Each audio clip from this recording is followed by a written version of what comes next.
Hi friends, welcome to my channel చిన్నారి కథలు. Friends అందరూ ఎలా ఉన్నారు? బాగున్నారా? మేము కూడా చాలా బాగున్నాం ఫ్రెండ్స్. మీరు కూడా చాలా చాలా బాగుండాలి ఫ్రెండ్స్. చిన్న రిక్వెస్ట్, ఫస్ట్ టైం మా ఛానల్ చూస్తున్నట్టయితే ప్లీజ్ ఒక లైక్ చేసి వీడియో చూడండి ఫ్రెండ్స్. మీ ఒక్క లైక్ మా ఛానల్కి ఎంతో గ్రోత్ అవ్వడానికి ఉపయోగపడుతుంది ఫ్రెండ్స్. ఎంతో మోటివేషన్గా ఉంటుంది ఫ్రెండ్స్. ఈరోజు ఒక మంచి కథ చెప్పుకుందాం. దయ్యాల దిబ్బ వజ్రాల హారం. శృంగపర్వతాన్ని ఆనుకొని ఉన్న ధవళ రాజ్యమంతటా పురవీధుల్లో చేరిన ప్రజలు ఒక వింత వార్తను చెప్పుకుంటున్నారు. అది విన్న వారంతా తమ సందేహాలను తీర్చుకోవడానికి తిరిగి ప్రశ్నిస్తున్నారు. ఇదేమి సోద్యం? మహారాణి వారు స్వయంప్రభాదేవి వజ్రాలహారం మాయమైందట. అసలు అది ఎలా మాయమై ఉంటుంది అని అడిగాడు ఓ యువకుడు. ఎవరికి తెలుసు? ఉద్యానవనంలోని కొలంలో మహారాణి వారు స్నానం చేసి వచ్చేసరికి గట్టు మీద పెట్టిన హారం మాయమైందట. కోట అంతటా గాలించి వదిలారు. చెలికత్తెలను ఆరా తీశారు. ఎన్ని చేసినా హారం దొరకలేదట అని చెప్పాడు ఓ వృద్ధుడు. ఆ హారం ఎంత విలువైనదా తాత అని ప్రశ్నించాడు ఓ పౌరుడు. మహారాణి వారి వంశపారంపర్యంగా వచ్చిన హారమట. దైవికంగా లభించిన అమూల్య హారమని వేరే చెప్పాలా అన్నాడు ఇంకొకడు. ఆ హారానికి ఉన్న పతాకమే 1,00,000 వరహాలు విలువ. ఆ దొంగలెవరో ఆ పరమాత్ముడికే తెలియాలి అని వృద్ధుడు చివరి మాట పూర్తి చేస్తున్నంతలో దొంగ దొరికాడు అంటూ గాలిలో తేలి వచ్చిందో మాట. గాలి కంటే వేగంగా పరుగున వచ్చిన వారి ముందు ఆగాడు ఓ యువకుడు. హారం పోవడం అప్పుడే దొరకడం కూడా అయ్యిందా అంటూ వార్త విన్న పుర ప్రజలు ముక్కను వేలేసుకున్నారు. హారం దొరికిందో లేదో తెలీదు, దొంగ దొరికాడు. రేపటి సభలో మహారాజు చంద్రవర్మ స్వయంగా ఆ దొంగను ప్రశ్నించి నిజ నిర్ధారణ చేస్తారట చెప్పాడు ఆ వీర యువకుడు. అయితే ఆ వింత చూసి తీరాల్సిందే అన్నాడు వృద్ధుడు. అందులో వింతేముంది ప్రశ్నించాడు ఓ రైతు. హారం ఎలా పోయిందో లేదో అలా దొంగ దొరికాడు. అది వింత కాక మరేమిటి? నిజమే, ఆ సభకు వెళ్లాల్సిందే అని అంగీకారంగా తల ఊపాడా రైతు. మహారాజు చంద్రవర్మ సింహాసనం మీద ఆసీనై ఉన్నాడు. మంత్రి సామంతులతో పూర ప్రజలు సభా ప్రాంగణం కిటకిటలాడుతూ ఉంది. మహారాజు ఎదురుగా చేతులు కట్టుకొని నిల్చుని ఉన్నాడు.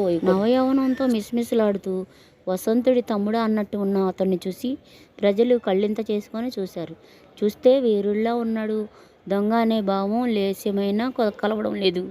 ఇదేమి చిత్రం అని అన్నాడు ఓ పక్కగా ముందు వరుసలో ఉన్న ఓ శతవృద్ధుడు. అవును, ఏం జరుగుతుందో ఏమో అన్నాడు మరో పౌరుడు. దీనవదనంతో దొంగకి పక్కగా నుంచుని ఉన్నది అతడి తల్లి.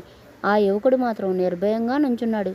మంత్రి సామంతులు అతడిలోని ధీరత్వాన్ని గమనించి చెవులు కొరుక్కున్నారు. ఒకసారిగా సభలో నిశ్శబ్దం అలుముకున్నది. ఒక పక్కగా నిలిచిన 2 వేగులు ముందుకొచ్చారు. చంద్రవర్మకి అభివాదం చేశారు. మహారాజు టీవీగా చేసైలు చేయగానే వారిలో ఓ గూఢచారి చెప్పడం ప్రారంభించాడు. ప్రభు, మహారాణి వారి హారం పోయిందని తెలిసిన వెంటనే మేము రంగంలోకి దిగాము. ముందుగా రాణివారి చెలికత్తెలను సైనికులను ప్రశ్నించాము. తదుపరి రాజ్యమంతటా సైనిక పటాలంతో గాలింపు చర్యలు చేపట్టాము. మన కోటలో పనిచేసే పరిచారికులు సైనికులు నివసించే ప్రాంతాలకు వెళ్ళి ప్రతి ఇల్లు వెతుకుతున్న సమయంలో ఈ వీర యువకుడి పూరిపాక కనిపించింది. సందేహిస్తూనే లోపలికి వెళ్ళాము. తడుగుతో మూసి ఉన్న వంటగదిలో ఉట్టిన కట్టిన కుండలోని పెరుగు నేల మీద చెల్లాచెదురుగా పడి ఉంది. పాక పైభాగాన్న కొన్ని చోట్ల తాటాకులు కంతలు పడి ఉన్నాయి. ప్రభు, అప్పుడే మా వద్దకు వచ్చిన ఈ వీరుడు అతని తల్లి ఏం జరిగిందని మమ్మల్ని ప్రశ్నించారు. వారికి మేము సమాధానం చెప్పకుండా ఉట్టి కుండని కిందకు దింపాము. అందులో మిగిలిన కాస్త పెరుగును ఓ పాత్రలో వంపాము. విచిత్రంగా పెరుగుతో పాటు రాణివారి వజ్రాల హారానికుండే పతాకం పాత్రలో పడింది. నేను వస్త్రంతో దాన్ని శుభ్రపరిచి చూశాను. ఆ పతాకం మీద శంకు గుర్తును చూసి ఇది రాణివారి పితృదేవుల రాజచిహ్నమని నిర్ధారించుకొని ఈ వీరుణ్ణి అతడి తల్లిని బంధించి మీ సమక్షానికి తీసుకువచ్చాం ప్రభు అంటూ జరిగిందంతా పోసుకిచ్చినట్టు చెప్పాడు. మహారాజు చంద్రవర్మ ఆ యువకుడి వైపు చూసి, వీరుడా, రాణివారి వజ్రాల హారం ఎక్కడున్నదో చెప్పు, నిన్ను నిర్దోషిగా విడుదల చేస్తాము అన్నాడు. మహారాజా, నా మాట నమ్మండి, ఆ హారం వైనమే నాకు తెలీదు సౌమ్యంగా చెప్పాడు దొంగగా ముద్రబడిన నిండు కొలువులో రావించబడిన ఆ యువకుడు. నీ పేరేమిటి? శశికాంతుడు ప్రభు.